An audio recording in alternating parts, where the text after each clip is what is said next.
Sur l'ordre de la jeune déesse Parion, je fus invoqué dans l'Empire Saga sous le nom de Hayato le héros. J'ai frôlé la mort à plusieurs reprises, mais j'ai finalement accompli ma mission et me voilà de retour dans ma patrie bien-aimée. Héros Hayato Masaki, on dirait que Parion ne peut pas maintenir nos mondes connectés longtemps. Je ferais mieux d'y aller. Une douce lumière bleue m'enveloppa du ciel. Prenez soin de vous tous. Tandis que mes compagnons, Satu et mes amis levaient les yeux vers moi, mon corps flotta dans les airs et ma vision s'emplit d'une lumière aveuglante. Faiblement, j'entendis Rin, Marie et les autres crier mon nom avec tristesse. Pardon, Rin. Pardon, Marie. Je m'excusais silencieusement auprès de mes chers compagnons dans mon cœur. Plus petit que gratitude, héros. Plus grand que j'entendis une voix grésillante, comme une radio mal réglée. Cette adorable jeune voix était celle de la déesse Parion. Les images qui me traversaient l'esprit, accompagnées de sa voix, me transmettaient ses émotions. Elle semblait me remercier d'avoir vaincu le seigneur démon. C'était dommage, pensais-je, de ne pas pouvoir distinguer sa silhouette juvénile dans la blancheur éclatante qui emplissait mon champ de vision. Plus petit que séparation, excuse. Plus grand que ne t'inquiète pas. C'est moi qui ai fait ce choix. Je secouai la tête en entendant la voix pleine de remords de la déesse. Plus petit que bonheur, bénédiction future. Plus grand que oui, je ferai en sorte d'être si heureuse que Rin et les autres n'auront plus jamais à s'inquiéter pour moi. À ces mots, la petite déesse m'envoya l'image d'un sourire. Bien, les enfants sont censés être heureux. Où suis-je? Je me réveillai et me retrouvai debout sur un sol en pierre inégale. Le terrain d'un sanctuaire. Eh oui, c'est là que j'étais quand j'ai été invoqué. Je suis revenu. Je dévalai les marches. Franchissant le torii rouge à toute vitesse, je bondis vers une route empestant les gaz d'échappement. Aïe, à côté de moi, j'entendis une fille crier. J'ai dû la surprendre en sautant si brusquement. Pardon, Tachibana, hein, Masaki? En voyant le visage chérubin de mon amie d'enfance, Yumiri Tachibana, je la serrai dans mes bras sur le champ. Aïe, attends, Hayato, choisis au moins un endroit plus romantique pour ça. Ces mots troublés, et cette voix que je n'avais pas entendue depuis si longtemps, me frappèrent si fort que je ne pus m'empêcher de fondre en larmes. Qu'est-ce qui ne va pas? Tu es blessé? Allez, Hayato, qu'est-ce qui t'arrive? Yumiri, je suis de retour. Je suis vraiment revenu. Tandis que je sanglotais pathétiquement, Yumiri me serra doucement dans ses bras malgré sa confusion. Tiens, je t'ai pris un Pekari. C'est ton préféré, non? Oui, merci. J'arrive pas à croire que je peux enfin boire du Pekari. Alors que je commençais à pleurer à nouveau à la vue de la boisson énergisante qu'elle m'offrait, Yumiri me glissa un mouchoir dans les mains. Son visage était rouge, peut-être parce que je l'avais serré comme ça plus tôt. Qu'est-ce qu'il y a? Yumiri me lança un regard interrogateur. Pourquoi es-tu en uniforme scolaire? Je ne me souvenais pas qu'elle aimait le cosplay. Sérieux, qu'est-ce qui t'arrive? On était au lycée ensemble il y a quelques heures. Il y a quelques heures. Je la fixais du regard. Quoi? Yumiri croisa les bras, prenant une pose prudente. J'agissais assez bizarrement pour paraître carrément suspecte, mais je ne m'en rendis compte qu'en rentrant plus tard. À cet instant, il y avait quelque chose de bien plus important à craindre. Quel jour, quel mois et quelle année sommes-nous aujourd'hui? J'ai attrapé Yumiri par les épaules, très confuse. S'il te plaît, dis-moi. D'accord. 3 mars 2013, et tu veux l'heure aussi? Il est minuit et quart. Je n'étais pas sûre de l'heure, mais je la connaissais sans l'ombre d'un doute. C'était le jour même de mon invocation. Mais je croyais que la magie du temps n'existait pas. Oh mon Dieu, tu ne traverses pas encore une de tes étranges phases de jeu de rôle, si? Je t'avais dit de laisser ça au collège. Ignorant la remarque de Yumiri tandis que je marmonnais pour moi-même, je me suis mise à me tapoter le visage. Sérieusement, tu vas bien? Un miroir. Tu as un miroir? Oui, l'air de plus en plus inquiet, Yumiri m'a tendu un petit miroir à main et je m'en suis servi pour me regarder. C'était le même jour que le jour de mon invocation. Attends, pourquoi portes-tu un tailleur, au fait? Tu avais un entretien pour un emploi à temps partiel? C'est une longue histoire. Savourant le bonheur du cadeau surprise de la jeune déesse, je racontais à Yumiri mon voyage dans un monde parallèle. Même si elle ne me crut pas le moins du monde au début, je réussis à la convaincre en pliant une pièce en 4 avec mes index. Une fois qu'elle m'eut cru, elle me réprimanda en me disant que détruire de l'argent était un crime, ce qui était très typique de la fille dont je me souvenais si bien. Ceci dit, il ne me restait que peu de pouvoir. Je ne pouvais plus utiliser mes compétences, et ma force physique était presque tragiquement inférieure à celle de mon époque de héros dans l'autre monde, mais il me restait largement assez de force inhabituelle pour une simple démonstration. En fait, j'avais le pressentiment que je pourrais réussir comme athlète professionnel avec un peu d'entraînement. J'avais aussi environ 5 kilos d'or sous forme de fil de fer enroulé autour de ma taille, que Satu avait fabriqué pour moi, disant qu'il avait trouvé l'idée dans un vieux roman. Ce serait même amusant de créer une entreprise pendant mes études. Ça a l'air dur. Alors, as-tu laissé des amants, une femme et des enfants dans ce monde parallèle? Son ton était léger. Visiblement, elle ne me croyait toujours pas entièrement. Bon, d'accord. Si quelqu'un d'autre essayait de me vendre la même histoire, je rirais probablement aussi. Non, pas d'amant, ni de femme, ni rien de ce genre. Il n'y a qu'une seule personne pour moi. J'ai regardé Yumiri jusqu'à ce que ses joues rougissent. Je ferais mieux de ne pas parler de ma chérie. Enfin, de la princesse Arisa. Désolée, Yumiri, je dois rentrer dire à ma petite sœur que je suis de retour. Quand j'ai dit cela d'un air sérieux, Yumiri a semblé étrangement déçue, puis m'a fait signe de partir en levant les yeux au ciel. Au revoir, alors, à demain. Son au revoir désinvolte m'a redonné le sourire. Oui, à demain. D'accord. Yumiri a semblé satisfaite de ma réponse. Tu es une amie d'Ichiru.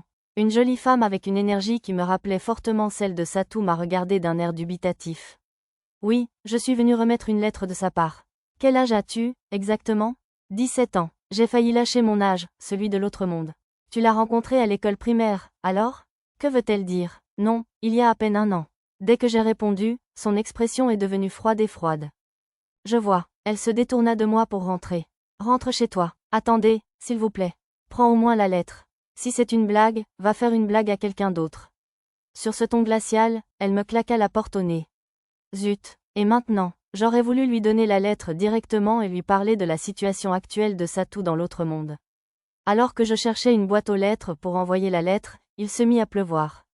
Je descendis la rue d'un pas rapide, à la recherche d'une supérette, pour attendre que la pluie cesse, et j'aperçus une fille au coin d'un parc, en train de disposer sa veste sur un carton trempé. À en juger par l'étiquette sur son uniforme, elle devait être au collège. J'ai fouillé mon sac et trouvé un parapluie pliant. J'avais oublié que je l'avais laissé dans mon sac avant qu'on m'appelle. Tu vas attraper froid. Je tendis le parapluie ouvert à la fille. Il y avait un chiot dans la boîte. Merci, monsieur. La fille se retourna et me remercia sincèrement. J'avais de la chance qu'elle ne pense pas que je cherchais à la draguer, car ce n'était pas le cas. Ma vertu devait transparaître. Ah h, s'exclama-t-elle soudain. C'est l'écriture d'Ichiru. Elle arracha la lettre qui dépassait de ma poche de poitrine. Où as-tu trouvé ça? Ça, enfin, Ichiru Satou m'a demandé de la remettre à sa famille. La fille s'appelait Kuai Mitsumi. Il s'avéra qu'elle était une amie d'enfance d'Ichiru Satou, et qu'elle était aussi proche de lui qu'un membre de sa famille. Quand je lui expliquai que j'avais essayé de remettre la lettre à la famille Satou et que j'avais été refoulé net. Ichiru a disparu alors qu'il était en pension. Ce qui expliquait sa réaction. Mademoiselle Kuai, appelez-moi simplement Hikaru. Sinon, on dirait que je suis votre cadette. Je me demandais pourquoi elle ne s'appelait pas simplement Mitsumi, mais j'ai décidé d'accéder à sa requête. Alors, Hikaru, tu me crois? Oui, bien sûr. Je veux dire, c'est bien Ichiru qui écrit. Alors, tu penses pouvoir apporter cette lettre à sa famille de ma part? Compris. Bien sûr, je vais la faire accepter par sa mère. Promis. Hikaru a pris une pose théâtrale, digne d'un manga. Je lui ai tendu la lettre. Ouf, j'ai tenu ma promesse envers Satou. Satou, Hikaru a incliné la tête. Oups, j'ai dû le dire à voix haute. Tu parles du chien du grand-père d'Ichiru? Chien, non, c'était le surnom d'Ichiru Satou. Ah oui, il l'appelait toujours comme ça dans les jeux. J'avais accidentellement découvert l'origine de la prononciation de son nom, Satou, dans l'autre monde. Pendant un moment, Hikaru et moi avons discuté de Satou, jusqu'à ce que la pluie cesse et que nous décidions de nous séparer. Et oui, j'ai finalement ramené le chiot à la maison. Nous avions un grand jardin chez moi, et ma petite sœur rêvait d'un chien. Tu dois construire une maison, héros. Une voix s'éleva derrière moi. Je me retournai et vis Hikaru, debout, dans une pose majestueuse, les bras croisés. Ses cheveux noirs semblaient maintenant multicolores, comme la lumière à travers un prisme. Une maison, ça peut même être une niche, pourvu qu'elle soit assez grande pour accueillir une personne. Et tu dois y accrocher cette plaque. J'ai automatiquement accepté la plaque, une planche avec le nom de Satou. L'écriture était impeccable. Hikaru devait avoir suivi de sérieux cours de calligraphie. Mais pourquoi? Avant d'avoir pu finir de demander à quoi servait cette maison, j'ai levé les yeux et constaté qu'Hikaru avait disparu. J'avais l'impression d'avoir été ensorcelé par un esprit renard ou quelque chose comme ça. Waf, a aboyé le chiot dans mes bras. Je vais te faire une petite maison, hein? Waf, le chien m'a léché le visage avec joie. Derrière le gentil chiot, j'ai vu la plaque toujours dans mes mains. D'accord, tu t'appelles Satou. J'ai soulevé le chiot en déclarant son nouveau nom. Quoi, gros con? Ma petite sœur Aika, qui avait à peine 3 ans, s'est approchée de moi en titubant avec son langage de bébé presque incompréhensible. Je fais une niche. Chien. Guéda chien? Aika est montée sur mon dos, l'air excité. Elle était aussi adorable que dans mes souvenirs. Quel petit ange. Oui, vraiment mignon. Dès que je suis rentrée à la maison avec le chiot, ma mère l'a emmené faire ses vaccins. Yae, Aika sautillait de joie. Je l'ai vite rattrapée avant qu'elle ne tombe de mon dos, la déposant en sécurité dans l'herbe. Tu veux monter le chien? Ah oui, espérons qu'il grandisse vite, alors. Le chiot était clairement de grande taille, de toute façon. Ah oui, j'avais hâte d'ajouter des photos de mon adorable petite sœur se promenant sur son chien comme une princesse à cheval.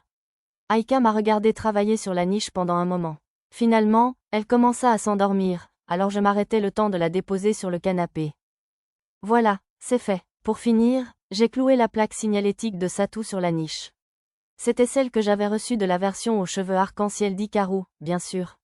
Je devinais que cette version d'elle n'était pas tout à fait humaine, ni un fantôme ni une apparition, mais quelque chose de divin, comme la jeune déesse qui m'avait invoquée dans l'autre monde. Je ne comprenais pas pourquoi elle voulait que je construise une niche et que j'y appose cette plaque, bien sûr. Mais il devait y avoir une raison importante. Peut-être même que je reverrais Satou et les autres un jour. Je m'étirais en murmurant. Puis je frappais des mains pour chasser la poussière et les copeaux de bois. Ayato, tu es là? Juste à ce moment-là, j'entendis Yumiri m'appeler depuis la porte d'entrée. Depuis nos récentes retrouvailles, elle avait recommencé à m'appeler Ayato, comme quand on était enfant, au lieu de Masaki, comme elle avait commencé à le faire en grandissant. Les enfants à l'école m'ont taquiné un moment, mais j'étais si heureux de retrouver mon adolescence perdue que je me suis penché dessus jusqu'à ce que ça finisse par s'éteindre. Je suis à toi. J'ai appelé Yumiri dans le jardin pour lui montrer la niche que j'avais fabriquée. Peu après, la voiture de ma mère s'est garée dans le garage. Loshio devait enfin avoir fini tous ses vaccins. Je l'entendais déjà aboyer avec excitation. La journée allait encore être animée, c'était sûr. Satou, le Japon est plus paisible que jamais aujourd'hui. Après avoir murmuré à mon ami dans un monde parallèle, j'ai levé les yeux vers le ciel bleu, au-delà des cerisiers en fleurs qui commençaient tout juste à bourgeonner.